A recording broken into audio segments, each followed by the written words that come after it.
Alright guys, we're here today in the garage. We got the Tiger behind us. I'm getting ready for a big trip, heading all the way to Tennessee. Got the redneck yacht in the garage.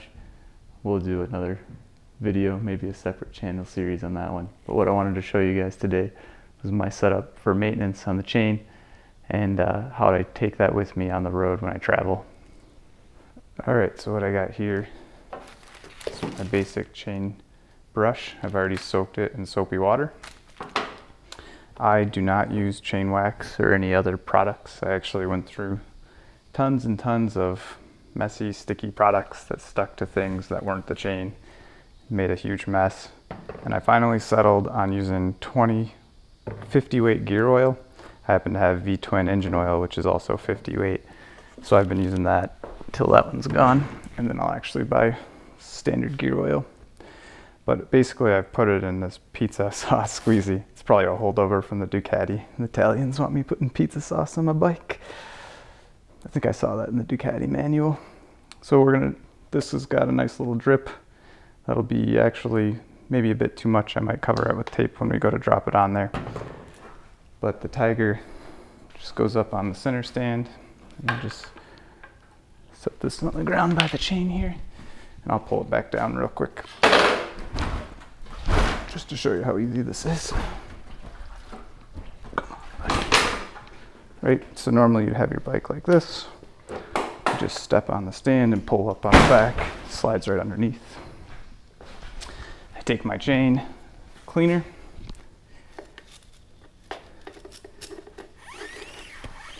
And just make sure that that runs all the way through.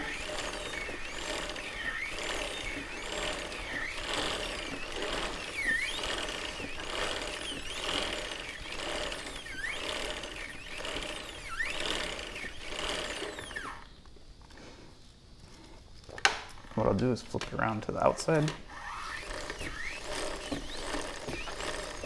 All this is really doing is just knocking road grime off of this thing.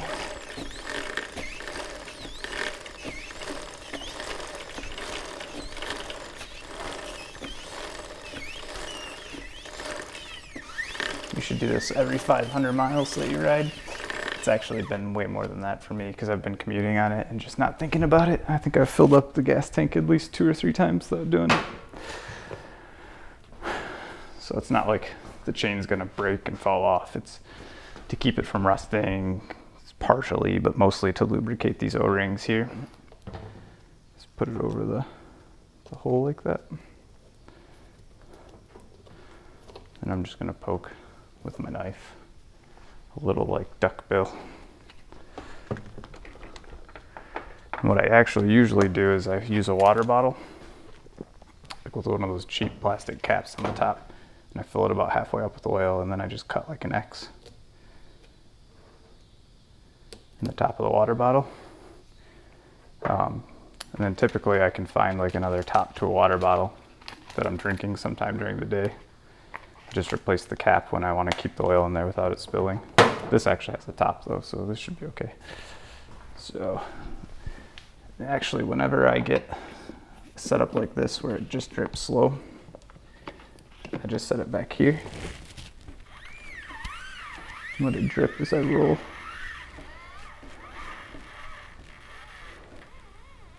You can almost time it to hit the O-rings if you're really good.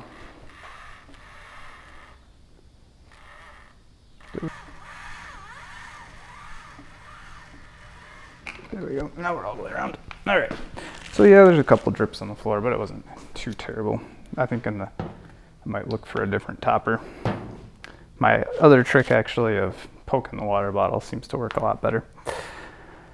And then I just take any old rag that I got laying around. As long as it's not got shit on it. And I just wipe off the excess.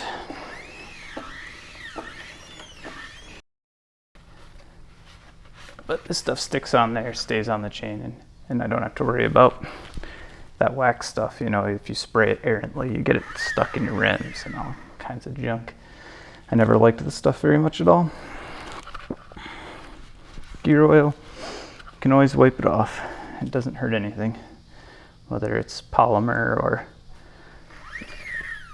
metal. It's gonna do nothing but protect and lubricate. All right, so that's that. The chain's ready to go. The other thing I always do is check tire pressure before every big trip.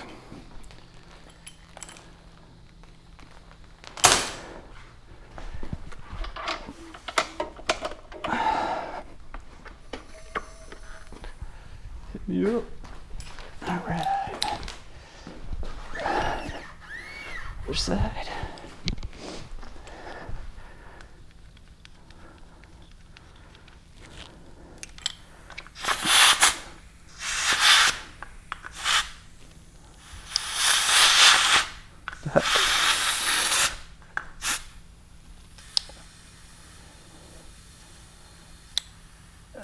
Actually, the back's pretty good. I believe the recommended specs are 36 up front, 40 in the back. I like to run them more like 38 and 40. Where's she at? On the other side too. And it's been pretty hot here, so I'm not surprised that the air is all good. You really need to worry about it when it gets cold, and you filled it up when it was hot. This one's still quite a bit lower than I would like.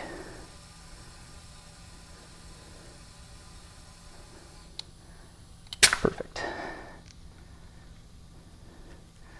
Yeah, without correct tire pressure, things can get a little squirrely out there. All right, cool. So she's ready to rock and roll. Fill the gas tank up in the morning. Let's take a look at how I packed. We need our camera accessory bag. Extra batteries, all my audio equipment to go with it. It gets dropped in here with my laptop and the other electronics that I want. This one will get sealed up.